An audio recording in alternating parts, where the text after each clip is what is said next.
মুরাদনগরের আলোচিত ধর্ষণ মামলার আসামি ফজরসহ গ্রেপ্তার ৫।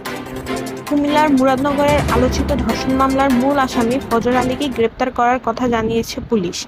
শনিবার ভোরে ঢাকার সায়দাবাদ এলাকা থেকে তাকে গ্রেপ্তার করা হয় বলে জানিয়েছেন কুমিল্লা জেলা পুলিশ সুপার নাজির আহমেদ খান।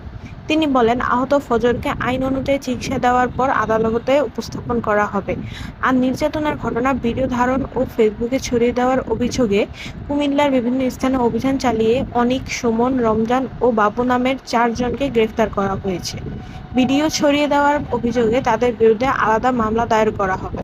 জেলা পুলিশের এক সংবাদ বিজ্ঞপ্তিতে বলা হয়েছে, গত বৃহস্পতিবার রাতে মুরাদনগরে একটি গ্রামে এক প্রবাসীর স্ত্রীকে ধর্ষণের অভিযোগে ফজর আলী নামে এক ব্যক্তি আটক ও পিটুনির শিকার হয়। পরে ফজর সেখান থেকে পালিয়ে যায়। ঘটনাস্থলে কিছু ব্যক্তি ভুক্তভোগীর ভিডিও ধারণ করে সোশ্যাল মিডিয়ায় ছড়িয়ে দেয়। পরে মুরাদনগর থানা পুলিশ ঘটনাস্থলে উপস্থিত হয়ে আইনানুগ ব্যবস্থা গ্রহণ করে।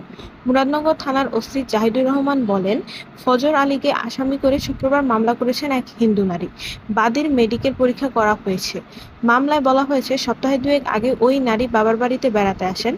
বৃহস্পতিবার রাত ১১টার পর ওই নারীর বাবা-মা বাড়ির বাইরে যান। তখন ফজর আলী বাড়িতে প্রবেশ করে তাকে ধর্ষণ করেন। পরে স্থানীয়রা এসে ফজর আলীকে ধরে মারধর করে এবং কেউ কেউ ভিডিও করে সামাজিক যোগাযোগ মাধ্যমে ছেড়ে দেয়। ওই নারী বলেন, টাকা ধার নেওয়া নিয়ে ফজর আলীর সঙ্গে তাদের পরিবারের পরিচয় ঘটে।